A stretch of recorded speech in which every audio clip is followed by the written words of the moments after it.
The country club dining room buzzed with conversation as nearly 100 people gathered to celebrate my father's retirement after 35 years as CEO of Morrison Manufacturing. Crystal chandeliers cast warm light over tables decorated with gold and navy blue, the company colors, while waiters in crisp white jackets served champagne and hors d'oeuvres to Dad's colleagues, business partners and family friends. I sat at a table near the back, wearing a simple black dress I'd bought off the clearance rack at Target. Around me sat my extended family, most of whom worked for Morrison Manufacturing in various capacities. My cousin Jake was the VP of Operations, my uncle Richard headed up sales, and my brother Marcus had just been promoted to Director of Business Development. Then there was me, the family disappointment who worked from a cramped studio apartment doing what everyone called computer stuff. "Look at this crowd," my Aunt Linda whispered to my mother loud enough for me to hear. "Your husband really built something special. Too bad not all his children inherited his business sense." She glanced pointedly in my direction. I pretended to be fascinated by my salmon dinner. Dad stood at the head table, resplendent in his best suit, preparing to give his farewell speech. At 65, he still commanded attention when he entered a room. He'd built Morrison Manufacturing from a small machine shop into a company with 3 factories and 800 employees. He was rightfully proud of what he'd accomplished. "Ladies and gentlemen," he began, tapping his champagne flute with a fork.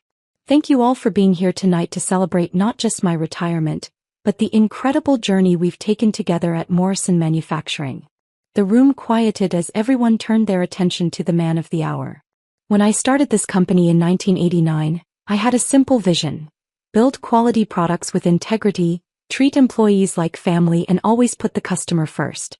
Those values have guided us through every challenge, every expansion, every success. Applause filled the room.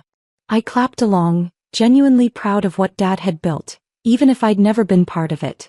"Of course, building a family business means hoping the next generation will carry on what you've started," Dad continued. "I'm blessed to have children who understand the value of hard work and dedication." He raised his glass toward my brother Marcus, who beamed from his seat at the head table. "Marcus has shown incredible promise in his short time with the company. His innovative thinking and natural leadership skills remind me of myself at his age. I have no doubt he'll help Morrison Manufacturing reach even greater heights in the years to come." More applause. Marcus stood briefly to acknowledge the recognition, his chest puffed out with pride. "My nephew Jake has been instrumental in streamlining our operations, and my brother Richard has opened doors to markets we never thought possible. This truly is a family legacy." Dad paused, his eyes scanning the room until they landed on me. The warmth in his expression cooled noticeably. "Of course, not every child is cut out for the family business," he said, his voice taking on a different tone. "Some people prefer to chase dreams rather than build realities. Some people think success comes from playing with computers instead of working with their hands." I felt my cheeks burn as conversations around the room died down. People were starting to stare. "My daughter Jennifer has chosen a different path," Dad continued, apparently deciding this was the appropriate venue for a public critique of my life choices. "While her brother and cousins are building careers in the real world, she's been, well, let's call it finding herself in the technology sector." A few people chuckled uncomfortably. I stared down at my plate, wishing I could disappear. "Now, I'm not saying there's anything wrong with having hobbies," Dad went on, clearly enjoying his moment at the podium. "But at some point you have to face reality. You have to accept that not everyone is destined for greatness. Some people are just meant to be ordinary." The word hit me like a physical blow. Ordinary. In a room full of his business associates and family members, my father had just declared me ordinary. "The truth is, ladies and gentlemen, every family has one," Dad said, raising his glass again. "The disappointment. The one who never quite lives up to expectations. The one who makes you wonder where you went wrong as a parent." I could feel tears threatening to spill over, but I forced myself to keep looking down. "Don't give him the satisfaction of seeing you cry," I told myself. "So here's to Morrison Manufacturing," Dad declared, his voice booming across the room. "Here's to the family members who understand what it means to build something real. And here's to accepting that, unlike my daughter, our biggest failure, some people in this family actually understand what success looks like." He drained his champagne glass as the room erupted in applause. but I noticed it was less enthusiastic than before. Even his business associates seemed uncomfortable with how personal and cruel his speech had become. I was gathering my purse, preparing to leave as quietly as possible, when the dining room doors opened and a woman in a sharp navy blazer walked in. She looked around the room with the confident air of someone who belonged wherever she decided to be. "Excuse me," she called out, her voice cutting through the conversations that had resumed after Dad's toast. "I'm looking for Jennifer Morrison?" The room fell silent again. 100 pairs of eyes turned to look at me, then at the woman who'd just interrupted the retirement party. "I'm Jennifer," I said quietly, raising my hand slightly. The woman smiled and walked directly toward my table, her heels clicking authoritatively on the polished floor. "Ms. Morrison, I'm Sarah Chin from Forbes magazine. I'm here about the article we discussed regarding your company." I heard my father's champagne glass hit the floor and shatter. "I apologize for interrupting the party," Sarah continued, speaking loudly enough for everyone in the room to hear. "But our editorial deadline was moved up, and I needed to confirm a few details about the feature story we're running next week." My mother leaned forward, her face pale. "Feature story?" Sarah pulled out a tablet and swiped to what appeared to be a magazine layout. "Yes, we're doing a cover story on the most innovative tech entrepreneurs under 35. Jennifer's company, Quantum Systems, is being featured as one of the most disruptive forces in artificial intelligence." You could have heard a pin drop in that dining room. "Ms. Morrison," Sarah continued, "I just wanted to confirm that the $3.8 billion valuation we received from your CFO is accurate for the print edition?" My brother Marcus made a choking sound. $3.8 billion? My uncle Richard whispered. Sarah nodded matter-of-factly. "The AI systems that Quantum Systems has developed are revolutionizing everything from medical diagnostics to autonomous vehicles. Our tech reporters are calling it the most significant breakthrough in machine learning since neural networks were first developed." Dad was staring at me like he'd never seen me before in his life. "I'm sorry," he said, his voice barely audible. "Did you say $3.8 billion? Sarah looked at him with professional politeness. "Oh, you must be Jennifer's father. How wonderful to meet you. You must be so proud. Your daughter has built one of the most valuable private companies in the country. The Pentagon alone has contracted Quantum Systems for $400 million in defense applications." "The Pentagon?" Dad repeated weakly. "Oh yes, Jennifer's quantum computing algorithms are considered essential to national security. And that's not even including the commercial applications. Microsoft, Google, Amazon, they're all licensing Quantum Systems technology. Jennifer, I believe the most recent contract with Apple was worth $800 million. I nodded, finding my voice for the first time since she'd arrived. "The machine learning integration for their next-generation devices, yes." "Remarkable," Sarah said, making notes on her tablet. "And the IPO announcement, we're still planning to break that story simultaneously with the Forbes cover, correct? Our financial team is estimating the public offering could value Quantum Systems at over $12 billion. The silence in the room was deafening. I could see Dad trying to process what he was hearing, his face cycling through confusion, shock, and something that might have been panic. "Ms. Morrison," Sarah continued, "I also wanted to ask about the philanthropic initiative mentioned in our preliminary interview. The Quantum Education Foundation. We're committing $500 million over the next 5 years to fund STEM education in underserved communities," I explained, "particularly focusing on getting young women and minorities into computer science and engineering." "Wonderful. And the university partnerships. MIT, Stanford, and Carnegie Mellon will be opening Quantum Systems research labs on their campuses. We're also endowing chairs in artificial intelligence at a dozen universities." Sarah nodded approvingly. "This is exactly the kind of forward-thinking leadership our readers want to hear about. Oh, and I almost forgot. The National Science Foundation Award ceremony is next week, isn't it?" "Tuesday," I confirmed. "The Medal for Scientific Achievement. For readers who might not be familiar, can you explain what that honor represents?" "It's awarded annually to an individual whose scientific work has had profound impact on American technology and innovation. Previous recipients include Nobel Prize winners and the founders of companies like Intel and Apple." I glanced around the room and saw faces I'd never seen before: awe, respect, and in many cases, fear. These people who'd been enjoying my public humiliation 5 minutes ago were now realizing they'd been in the presence of someone they didn't understand at all. Dad set his empty champagne glass down with trembling hands. Jennifer, how long have you? 6 years, I said quietly. I started quantum systems right after college, working out of my apartment.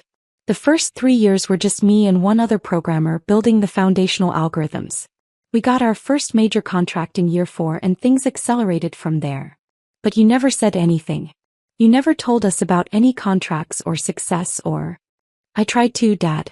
Remember when I came to Christmas dinner 3 years ago and mentioned that my computer hobby had landed a government contract? You told me to stop making up stories to make myself sound important. Dad's face went white as he clearly remembered that conversation. Or when I tried to explain what machine learning was at Marcus's birthday party, and you said I was speaking gibberish and should focus on finding a husband instead of playing with toys? My mother put her hand over her mouth.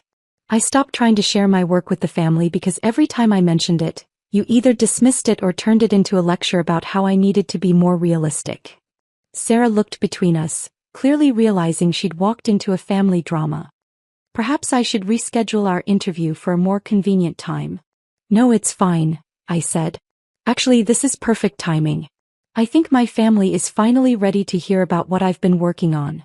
I stood up and faced the room full of people who'd been witnesses to my father's public dismissal of me. For those who don't know me, I'm Jennifer Morrison. For the last 6 years, while my family thought I was wasting my time playing with computers, I've been building artificial intelligence systems that are changing how the world processes information.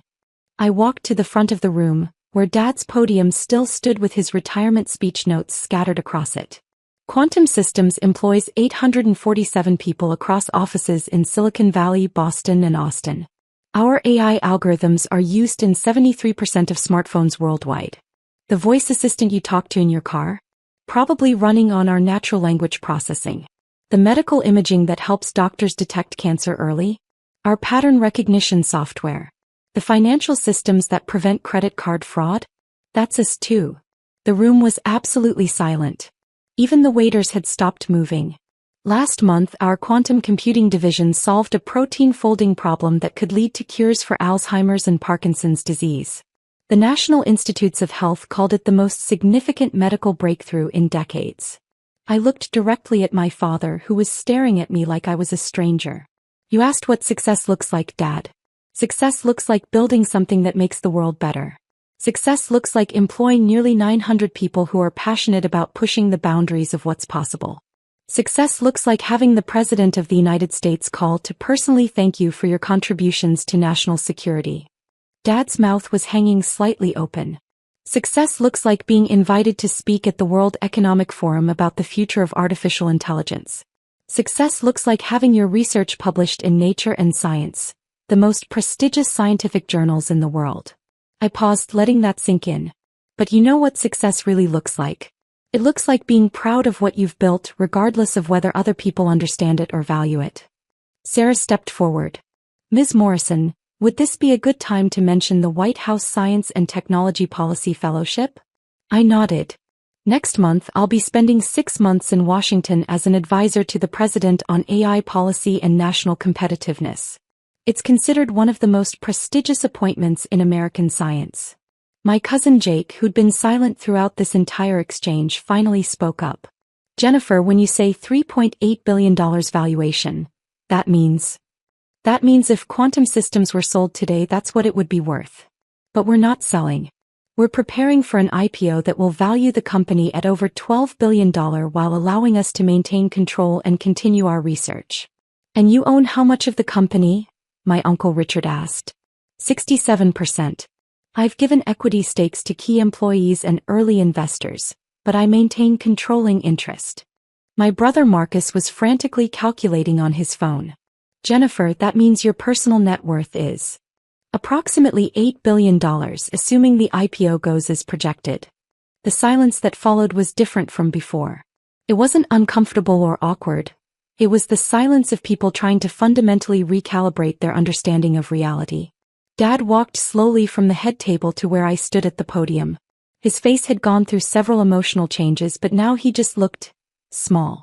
Jennifer, he said quietly, I owe you an apology. I owe you the biggest apology a father has ever owed a daughter. Dad. No, let me say this. In front of all these people who heard me call you a failure, let me say what I should have said years ago. He turned to face the room. My daughter is not a failure. My daughter is not ordinary. My daughter has built something I couldn't even dream of building. His voice was shaking now. Jennifer, I was wrong about everything. I was wrong about your work, wrong about your potential, wrong about what success looks like. You didn't fail to live up to my expectations. I failed to understand what you were achieving. He turned back to me. Can you forgive me?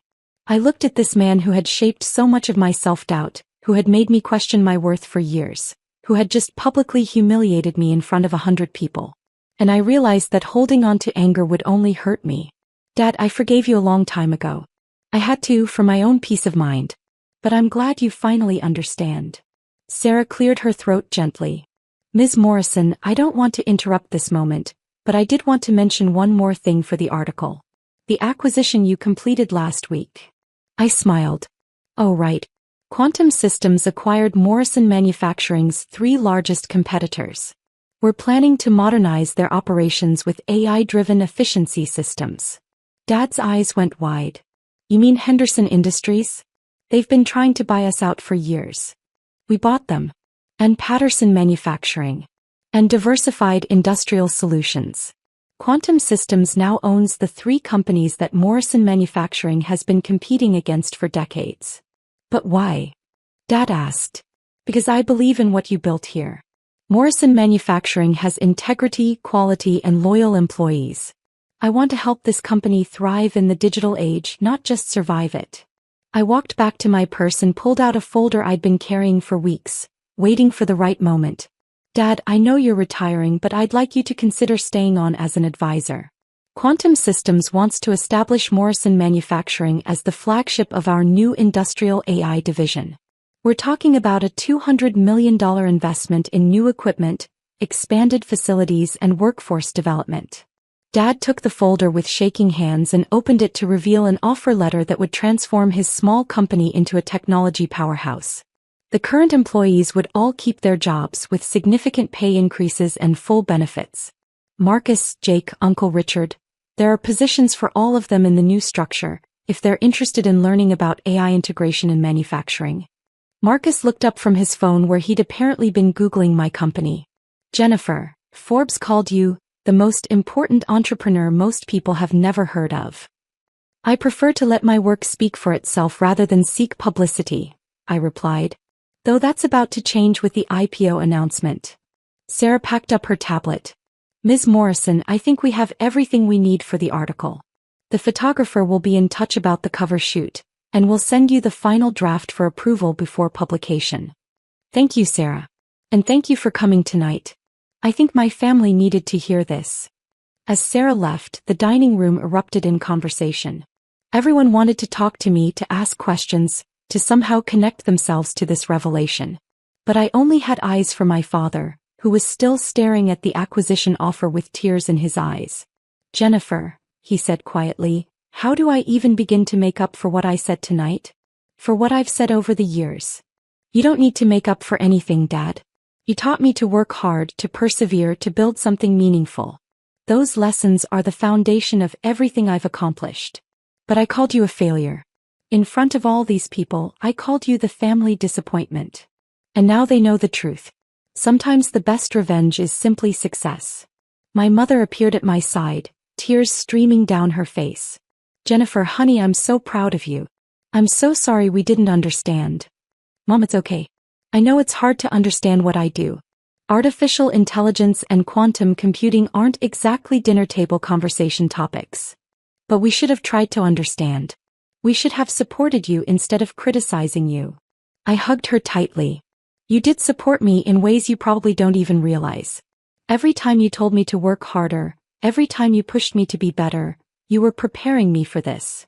The rest of the evening passed in a blur of conversations, congratulations, and questions.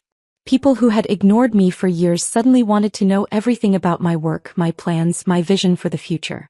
Business cards were exchanged, partnerships were discussed, and investment opportunities were explored. But the most important moment came at the end of the night, as the party was winding down and Dad and I found ourselves alone at a table in the corner. "Jennifer," he said, "I want you to know that I'm going to accept your offer. Not because of the money or the prestige, but because I want to learn. I want to understand what you've built. I want to be part of something that's going to change the world. I'd love to have you as part of the team, Dad. But only if you're genuinely interested in the work. This isn't charity. I need someone who understands manufacturing and can help bridge the gap between traditional industry and AI innovation." He nodded seriously. "I'll study. I'll learn everything I can about artificial intelligence and how it applies to manufacturing. I'll earn my place on your team." "Our team," I corrected. "We're family. We've always been family, even when we didn't understand each other." As I drove home that night, in my practical Honda Civic because I still believed in living modestly despite my wealth, I reflected on how completely my life had changed in a single evening. The family dynamics that had defined my entire adult life had been rewritten in the span of one conversation. Tomorrow I would go back to being the quiet billionaire who preferred anonymity to attention. But tonight I was finally seen by the people who mattered most to me. Tonight I was no longer the family failure. I was exactly who I'd always been. A daughter who had chosen to build something extraordinary, even when no one believed she could.